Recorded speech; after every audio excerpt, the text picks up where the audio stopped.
Salut Vincent, cette semaine tu nous présentes deux armes de la compagnie Savage qui sont arrivées assez récemment sur le marché. Oui, c'est deux armes Savage de modèle, dans ce cas-ci, 220. OK. Ça existe aussi sous le nom 212, mais ça, c'est le calibre. Calibre 12, 212, 220, calibre 20. OK. Ils se ressemblent beaucoup, mais les deux armes font complètement pour deux types de chasse différentes. OK. On va commencer par celle-ci, qui est un fusil à chevreuil slugger. Communément appelé slugger, Ouais. le terme anglais. La grosse différence avec l'autre qu'on va parler tantôt, c'est que celui-là a un canon rainuré. Oui. Qu'est-ce que ça veut dire, un canon rainuré? C'est qu'on utilise des slugs qui sont complètement lisses. Soit à sabot ou une slug en plomb, mais lisse. Lisses. OK. Vu que notre canon il est rainuré, notre balle est lisse, donc elle va tourner dans le canon. Selon le poids du canon. Ouais. Puis, OK. On peut tirer facilement à 450 jusqu'à 600 pieds. Il faut trouver la bonne slug. Il y a Faire pas... des tests. Ouais, il n'y a pas un fusil qui digère les balles pareil, donc c'est vrai pour ça aussi. Il faut faire des tests. On voit souvent des armes type slugger avec des mécanismes à pompe ou semi-automatique.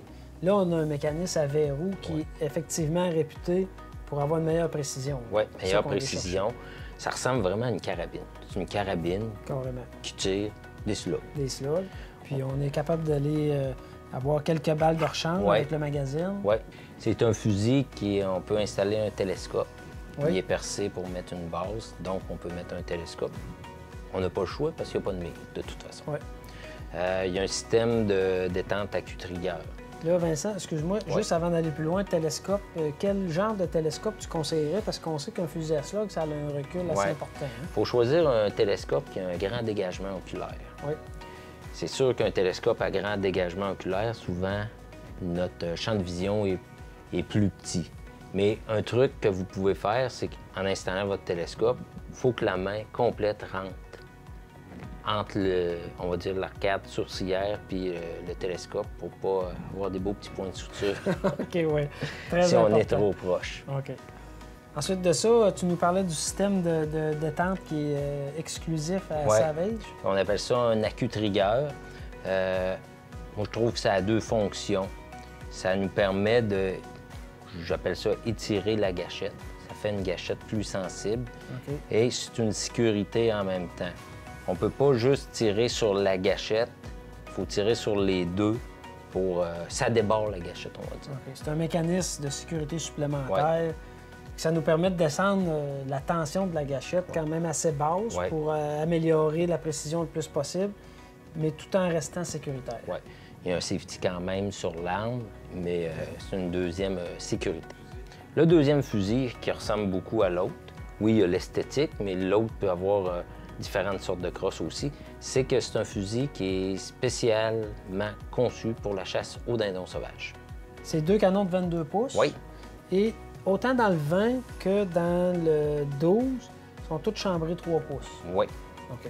De toute façon, il n'y a pas, entre parenthèses, il n'y a pas de slug de 3 pouces et demi. OK. Donc, ça règle le dossier. Par contre, des balles à dindon de 3 pouces et demi, il y en a, mais là, on reste dans le 3 pouces. Oui, on reste dans le 3 pouces. Le gros changement, c'est le canon. C'est un canon qui est 100 lisse. OK. Donc, on tire des grenades. Mais on a un étranglement qui est vraiment très serré pour la chasse au dindon sauvage. C'est vraiment un étranglement conçu pour les billes de dindon pour aller chercher plus de distance. Ouais.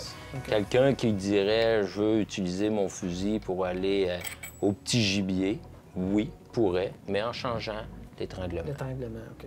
Donc, c'est un canon lisse, finalement, un calibre 20 canon lisse, puis on a un choke spécial. Oui.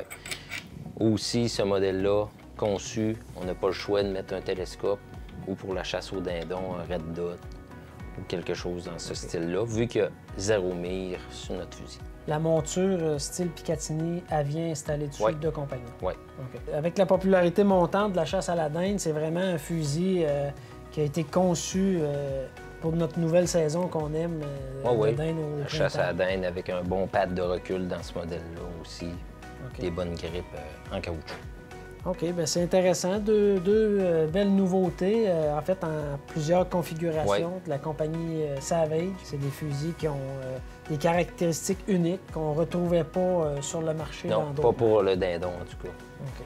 Bien, merci beaucoup, Vincent. Ça fait plaisir. Alors, au nom de toute l'équipe de Nature Chasse et Pêche, je vous souhaite une très belle saison.